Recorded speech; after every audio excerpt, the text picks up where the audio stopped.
Hi guys, this is Sharon with Krafty Acres, and today I'm behind my greenhouse.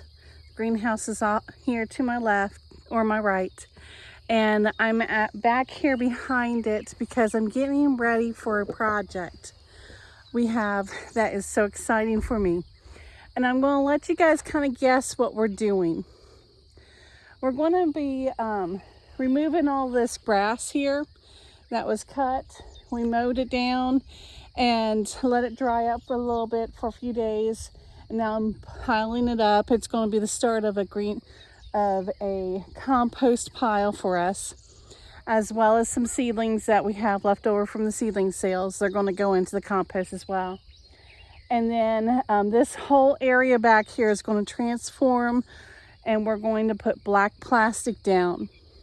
Now I'm going to let you think, what is she doing?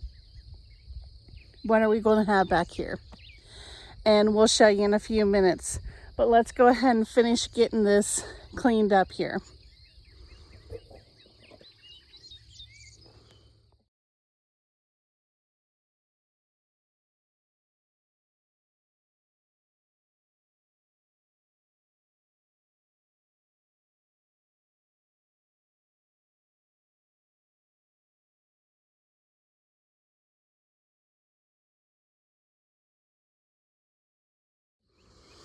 Okay, now that looks pretty good. I've got it all cleaned up.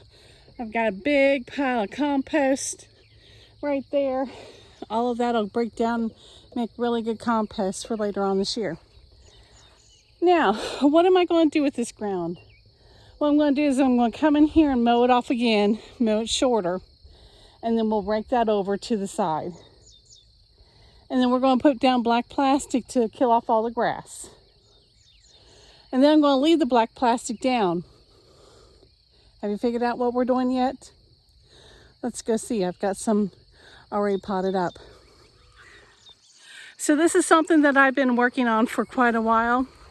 I had to get a license through my state to be able to purchase the plugs. And this is something that I've been wanting to do for quite a while, and we finally got it done. And we got our first plugs in this past weekend. Well, actually, we got our plugs in a week ago. The pots were supposed to come with the plugs, and then we ended up having to call the company where we bought them from and found out there was a pot shortage, a plastic shortage. I don't understand that. She couldn't either figure that out either. But what we have here are mum plugs. And so let me set you down here and I'll show you what we've got going on here.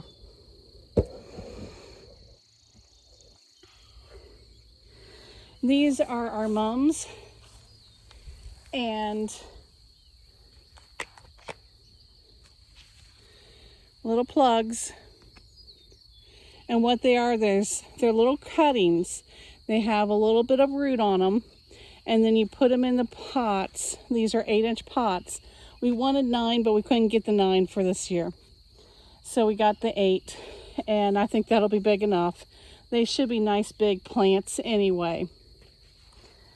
And so we have all kinds of mums that we're going to start. Right now I have 70 on this trailer right here, and then we're going to end up with 625. I have some mums that we have left over from last year, of some just random ones that we had bought or was given to us. A friend of ours had a wedding, and so we were able to, they gave us some mums. And so these are really nice mums. And so we're going to be having these, and I'll be showing you step by step how I go about this. We just went ahead and used the same soil I used on the seedlings. They're going to grow real well in this, and they've already started to get bushier or taller or growing since we've had them in here.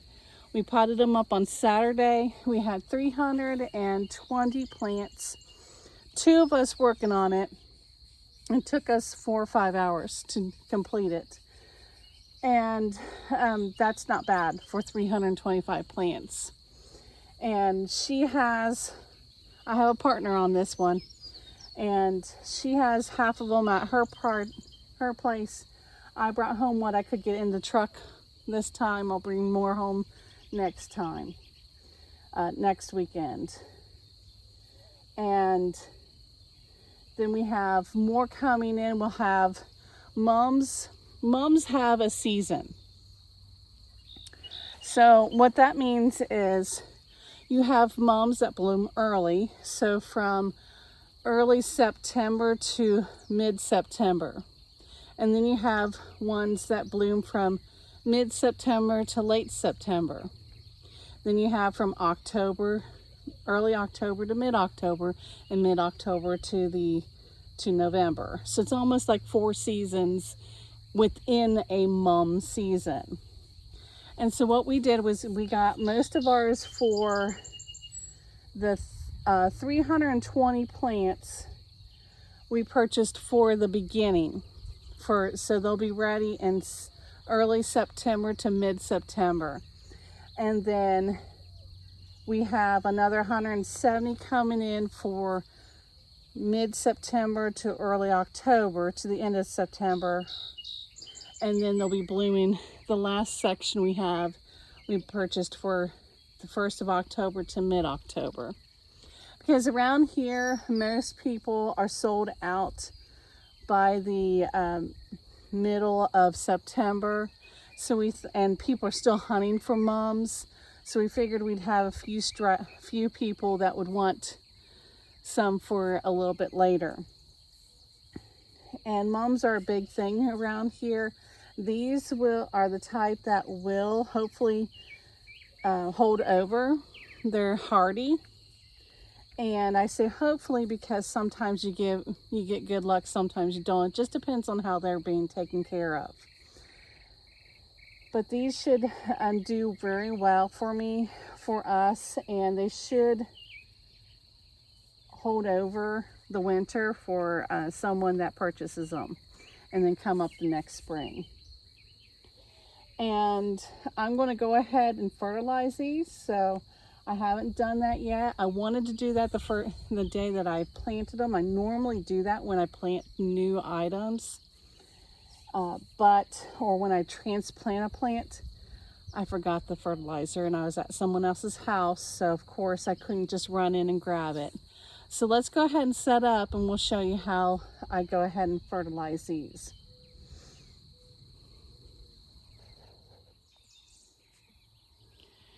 Okay, so now we have our water, and I'm just going to water everything real well with the wand, and this is just straight up water right now. I don't have anything mixed into it. This is just coming out of the hydrant. And we're just going to give everything a good soaking.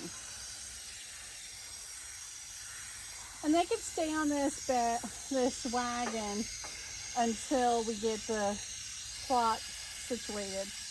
I've got to get the plastic put down, let it sit out there for a few days. It'll take 4 or 5 days for all the grass to die down real well. And I have another week.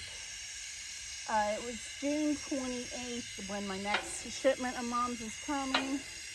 So I won't have to worry about it till really I have some time to be able to get these on the ground. I'm going to bring home some more, about 70 more probably next weekend. And then we'll see what. So I probably want to try to have it pretty much situated as much as I can for next weekend. But this is really convenient. I like doing it like this. This is real easy. You just give them a nice good drink, and then we'll mix up our fertilizer. And what I'm going to use this first time is use a fish emulsion. This is the same stuff, and I'll bring it up closer so you can see what it is when I'm done here. It's the same exact fertilizer I used on the seedlings, and they did really well with it. They didn't really grow gigantically, real fast. I like that about it because it's a slower release fertilizer.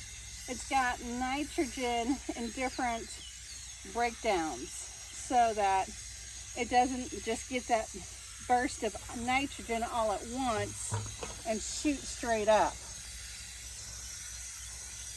And that's pretty much what it says on the label. Doesn't say it in those words, but that's the way I'm taking it, the way I understand it.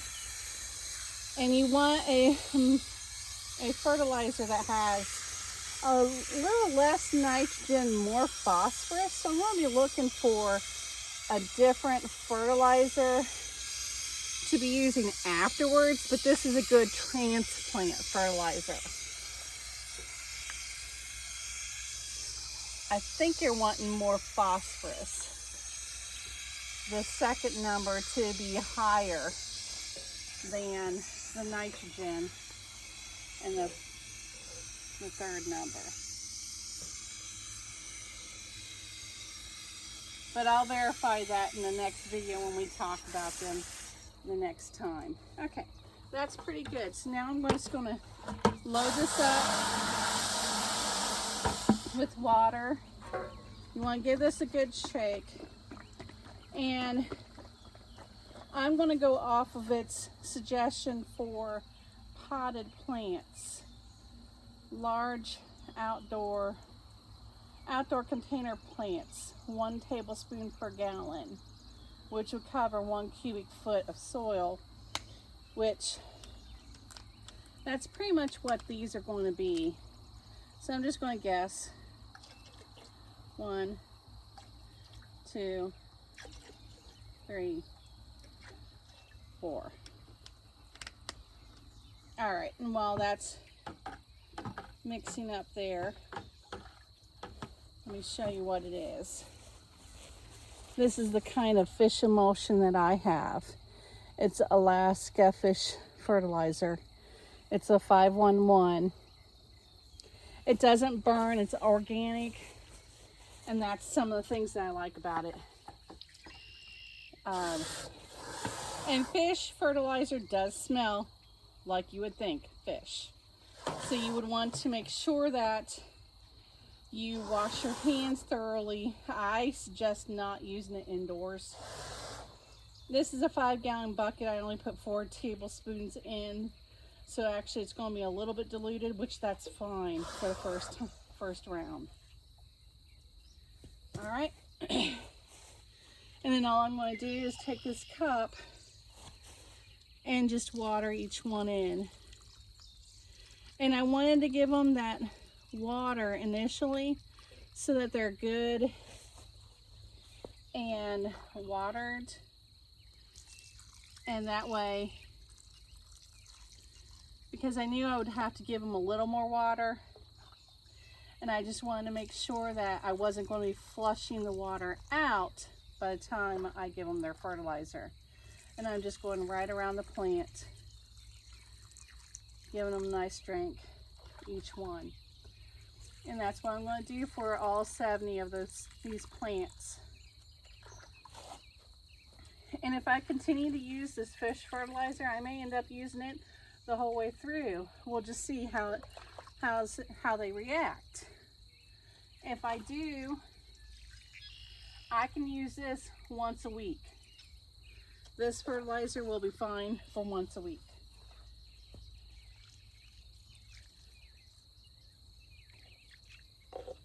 And we'll just see how they do. So I'm going to go ahead and finish fertilizing the rest of them.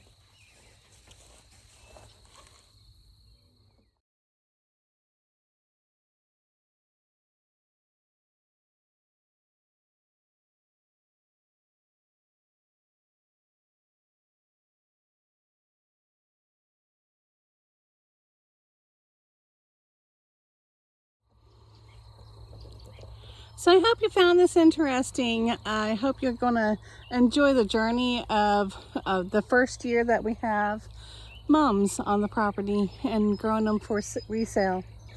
And so this is going to be an experiment, and it's going to be a lot of learning. And I hope that you guys follow along as we see how we do with this. In fact, probably here in a day or so, I'm going to be trying some other making some of my own plugs, just because we did have a few that didn't that died on us while in transit, and they're sending us actually another 20 out to replace those. And then we lost a few over the last week waiting for the pots. We can't say anything to them about those, but because that was on us. But what was happening is the plugs were so close in their trays that they kind of crowded out, and if it was a smaller plug that was around a couple of big plugs, then it kind of crowded them out as they were growing. And so we weren't able to keep all of them alive. We lost maybe a grand total of about 10 extra. And so we had about 30 that ended up dying on us initially, either from the initial 20 that was from when they shipped, and then another 10 over the course of 1 week while we were waiting for the pots to arrive. They weren't at my place, or I would have probably kind of put them in a plug in a tray with some dirt around them, gave them a little more room. But she didn't have those facilities. She doesn't have a lot of the facilities that I do, or access to a lot of the trays and things that I have. So it's okay. What we do have is some mums from last year, and so we're going to just give it a try and see what we can do. See if we can get a couple of extra plugs from them. And just as an experiment more than anything, just to see how it works. And if we are able to increase the amount that we have to sell by 10, that's great. If not, then there's no harm done in learning. So anyway, I hope you enjoyed this. If you liked it, go ahead and like and subscribe it, and comment in the sections below, and we'll see you next time. Thanks, guys.